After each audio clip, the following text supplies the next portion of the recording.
और अब बात सियासत की। देश के 5 राज्यों में विधानसभा चुनाव के लिए प्रचार चल रहा है। सभी पार्टियां इन चुनावों में अपनी पकड़ को मजबूत करने की मुहिम में जुटी हैं।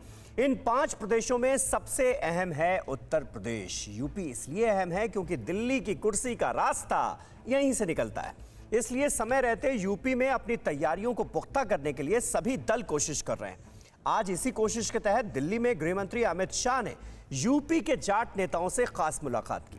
इस मुलाकात का पश्चिमी यूपी की सियासी तस्वीर से क्या रिश्ता है, पहले हम आपको यही बताते हैं।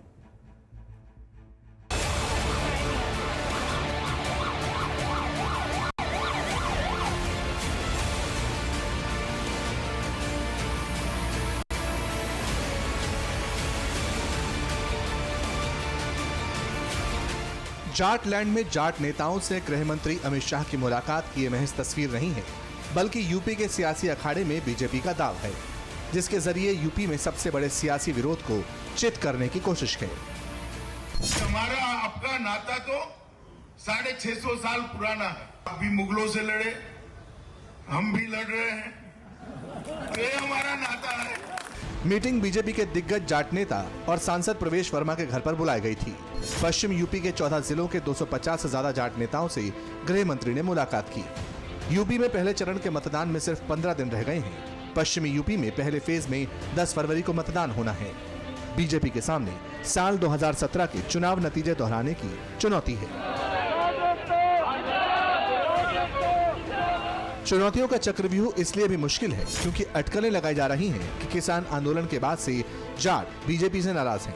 लिहाजा वेस्ट यूपी में जाट वोटर्स को साधने के लिए गृह मंत्री अमित शाह खुद जाट नेताओं के बीच पहुंचे, मुलाकात की, बात की, नाराजगी दूर करने की कोशिश की। समाज का हमेशा ये लक्ष्य रहा है कि जो राष्ट्रभक्त पार्टी है, जो देशभक्त पार्टी है, वही सरकार में रहनी चाहिए। जाट समुदाय के वोट पाने के लिए आरएलडी से समाजवादी पार्टी ने समझौता किया। आपको लगता है कि बीजेपी को इस बार समझौता करे? क्योंकि समाजवादी पार्टी ने कोई काम ही नहीं किया था इस समाज के लिए, तो वो समझौता ही करेंगे। वेस्ट यूपी में इस बार कांटे की टक्कर इसलिए बताई जा रही है क्योंकि समाजवादी पार्टी और आरएलडी के गठबंधन ने बीजेपी के सियासी गणित को काफी हद तक बिगाड़ने की कोशिश की है। जाट और मुसलमान का गठजोड़ बनाकर अखिलेश यादव और जयंत चौधरी बीजेपी के वर्चस्व को चुनौती देने की कोशिश कर रहे हैं। इसलिए एक बार फिर नाराज जाट वोटर्स को समझाने के लिए अमित शाह ने कमान संभाली है। जाट वोटरों को मनाने का बीजेपी का यह तरीका आजमाया हुआ है। साल 2017 के विधानसभा चुनाव से पहले भी अमित शाह ने जाट नेता वीरेंद्र सिंह के घर पर जाट समुदाय के नेताओं से मुलाकात की थी, जिसके बाद जाटलैंड में भगवा का परचम लहराया था। लेकिन इस बार ये मुलाकात कितनी कारगर साबित होती है, इसे जानने के लिए तो नतीजों का इंतजार करना होगा।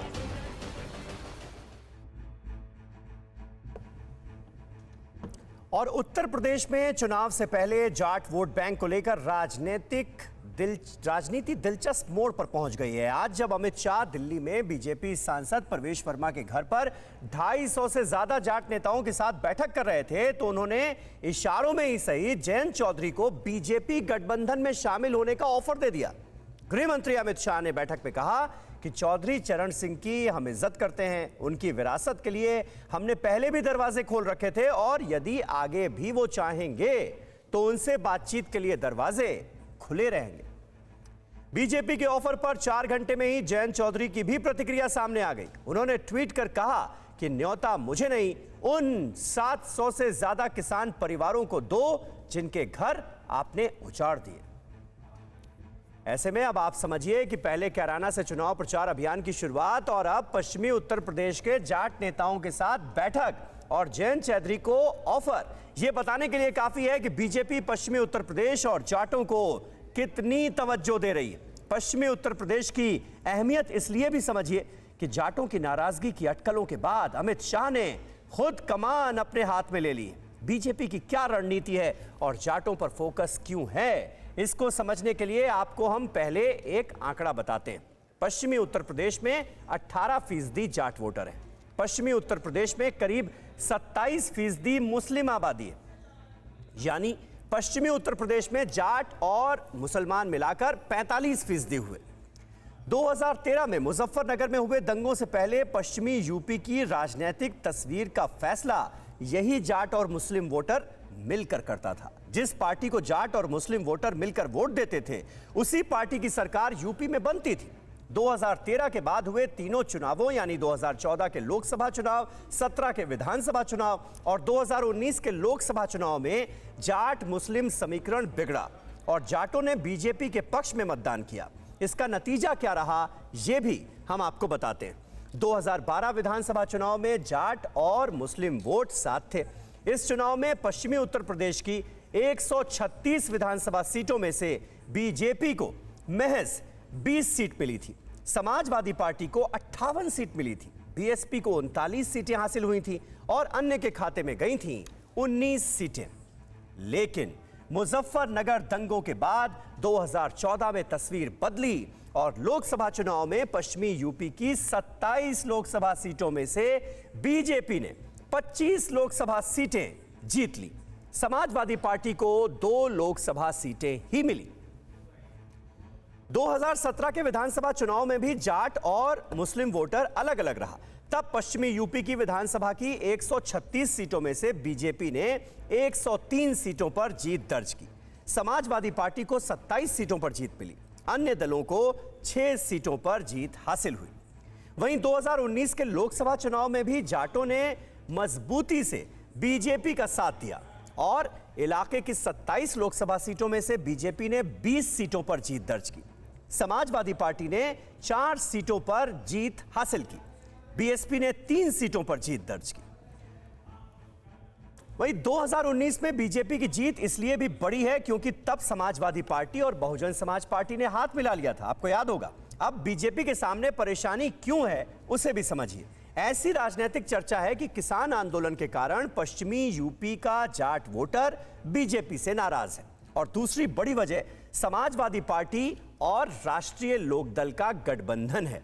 राजनीतिक पंडितों का मानना है कि समाजवादी पार्टी और आरएलडी के गठबंधन से पश्चिमी यूपी में फिर एक बार जाट और मुस्लिम वोटर साथ आएंगे और अगर ऐसा हुआ तो बीजेपी की परेशानी बढ़ सकती है। इसलिए जाट नेताओं के साथ अमित शाह बैठक कर रहे हैं क्योंकि बीजेपी को अगर फिर यूपी में सरकार बनानी है तो उसे पश्चिमी यूपी में फिर 2017 विधानसभा चुनाव वाला प्रदर्शन दोहराना होगा। अब तक आपको समझ आ गया होगा कि पश्चिमी उत्तर प्रदेश बीजेपी के लिए क्यों अहम है।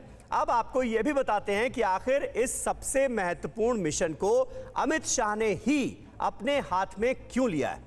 दरअसल बीजेपी के यूपी का विधानसभा चुनाव बीजेपी के लिए मिशन की तरह है। मिशन 2024 की भी यह तैयारी, इसलिए बीजेपी अभी से यूपी में चुनावी तैयारी में जुटी है और यूपी में चुनावी तैयारी से अमित शाह का पुराना रिश्ता है। 2012 से अमित शाह यूपी में बीजेपी की चुनावी तैयारियों का प्रबंधन करते रहे और इस प्रबंधन के नतीजे भी हम सब जानते हैं कि बड़े शानदार रहे। 2014 के लोकसभा चुनाव में अमित शाह यूपी में बीजेपी के चुनावी प्रभारी थे। अमित शाह के चुनाव प्रबंधन की बदौलत बीजेपी ने यूपी में 80 में से 71 सीटों पर जीत हासिल की थी। शानदार प्रदर्शन किया था। 2017 में जब यूपी में विधानसभा चुनाव हुए तो अमित शाह बीजेपी अध्यक्ष थे। तब अमित शाह के नेतृत्व में बीजेपी ने 312 सीटों पर जीत दर्ज की। अप्रत्याशित सफलता। 2019 लोकसभा चुनाव में भी अमित शाह बीजेपी के अध्यक्ष थे। तब यूपी में समाजवादी पार्टी और बीएसपी ने बीजेपी को रोकने के लिए महागठबंधन किया था। अमित शाह की रणनीति के सामने विपक्षी गठबंधन नाकाम रहा और बीजेपी ने 62 सीटों पर विजय हासिल कर ली। अमित शाह की चुनावी रणनीति और प्रबंधन का लोहा उनके राजनीतिक विरोधी भी मानते हैं। इसलिए अब सबसे अहम रण में अमित शाह ने खुद मोर्चा संभाल लिया है। कोरोना धर्म नहीं देखता, जात नहीं देखता, अमीर गरीब ऊंच नीच नहीं देखता। कोरोना सिर्फ मौका देखता है, लेकिन आप उसे मौका मत दीजिए। बस इतना कीजिए, जब कभी दफ्तर से बाजार से घर लौटिए तो इतना ख्याल जरूर रखिए कहीं आपके साथ कोरोना आपके घर तो नहीं जा रहा। भूलिए मत, कोरोना अभी जिंदा है।